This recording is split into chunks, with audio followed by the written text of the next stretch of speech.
It's officially been a week since the release of the brand new ONN Pro streaming box. And if you haven't had a chance to get your hands on one of these brand new streaming devices running Google TV, you have at least probably seen one of the many reviews claiming this is the Fire Stick killer. Best streaming device around per value. Basically the best invention since sliced bread. Now, as a former hater myself of the ONN streaming box, I thought it'd be my job to bring you an unbiased, completely truthful review full of all the brand new features and all the bad that is also included with the device. So let's talk about my experience so far with the ONN box.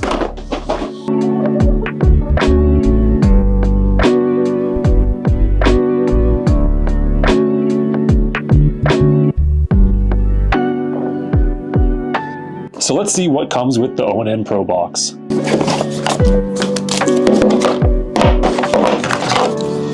Get started guide, but you won't really need this. A nice long HDMI cord. I respect that. Usually they're like this big. Power input cord. Their new remote, which we'll talk about in a minute. And the ONN Pro box itself. You have to love the new fabric top. One of the major new additions are all the ports. For one, it has a USB 3.0 and it has a brand new Ethernet port, which is compatible up to 100 megabits per second.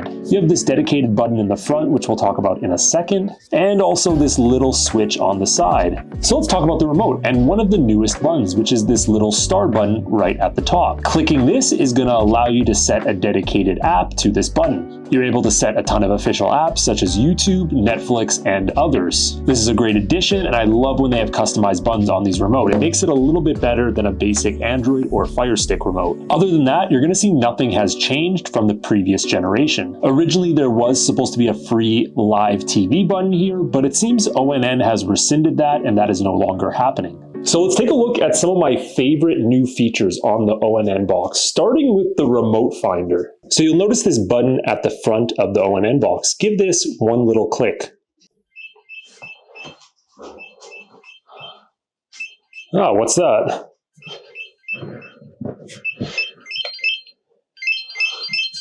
So I could be wrong, but that might be the only device I know of that has a lost remote button right on the front, and it's super handy, honestly. Now, one other new feature with your ONN box is a built-in Google Assistant in the box, a lot like the Fire TV Cube has. So now we can say something like, "Hey Google, open Netflix." Opening Net. Hey Google, open YouTube and go to UGT's YouTube channel. Damn, what is that thumbnail? Now, for those of you that don't like the idea of having a voice assistant on at all times, don't worry, they got you covered. Apart from turning it off in settings, they also have a dedicated button right here that we can switch off. And it lets you know that it's off with the red light indicators at the top. So let's talk price, because that's something that is really important to me when it comes to these devices. The ONN Pro is seeing quite a big increase from their previous stick and box models, coming in at a total of $50 USD. Their most expensive box before would only run you $20, so you're seeing a 2.5 price increase. But when you look at the market, this is a very competitive price point. It's not quite as expensive as the Fire TV Cubes and the NVIDIA Shields. And it's not as cheap as their previous device or, let's say, the Google Chromecast TV. So when we're looking at comparisons, we have to look somewhere in between, something like a Fire Stick 4K Max, which will run you around $10 more, but it goes on sale all the time, so they end up being very similar price points. We also see some performance increases with this newest model. For one, you are getting 3 gigabytes of RAM, which is a pretty sizable increase, and 32 gigabytes of storage. Now, this really shouldn't be a super big surprise to anybody. The processor that it's running is quite a few years old and has been used by devices since I think like 2018 pretty much. And although this is an upgraded processor from the last model, you are getting more RAM. This didn't necessarily turn into more raw power for the device. When we look at the benchmark tests run from AFTV News, this actually saw less power in the single core use than the previous box model, and really didn't see a sizable increase in the CPU or GPU. In some cases, if you don't build devices right, more doesn't always equal better. However, in the past, we have seen performance increase and improve with future updates. So let's talk about the operating system that it comes with, because as a lot of you know, Android 14 has started to roll out on a ton of new Google TV and Android TV based devices. And this is a long time in the making. It seems like everything has been running Android 12 forever. Now, as of this recording, the ONN Pro Box is still running Android 12.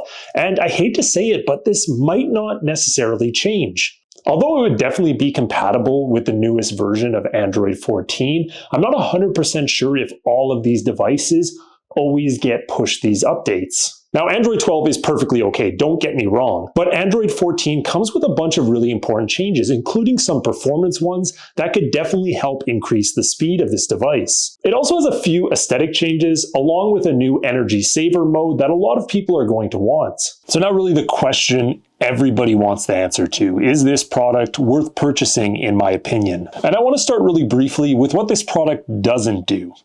And that's create something unique.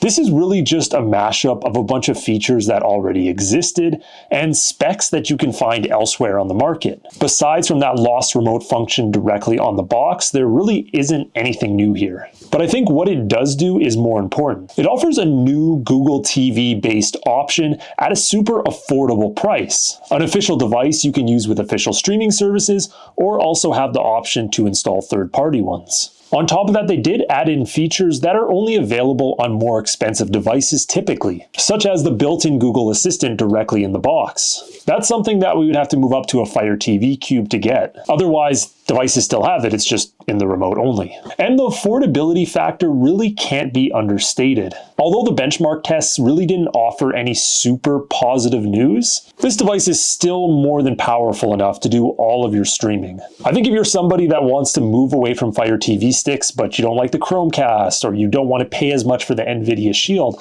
this seems to be a really good in-between option. In terms of streaming devices, I would definitely rank this somewhere near the top. With that being said, I do find it's hard to say by far it's the best Google TV/Android TV device on the market per its price point, because it just hasn't invented anything new. Okay, now if you're coming out and you're bringing new features and new specs nobody has ever seen before, then yes, I would say 100%. But really all they did was just a mashup of a bunch of stuff, which is great, but doesn't necessarily make it the best, or give it the ability to dethrone something that has already been proven. So would I buy this? Absolutely yes, great device, but take into consideration everything I said throughout the video. Now, if you guys enjoy this type of content, hit the subscribe button right down below and give this video a big thumbs up. I plan on doing a bunch of tutorials on my website and on my YouTube channel on the ONN Pro Box, so check in every once in a while to see what's going on with the device. Thanks for watching, guys. I'll see you in the next one.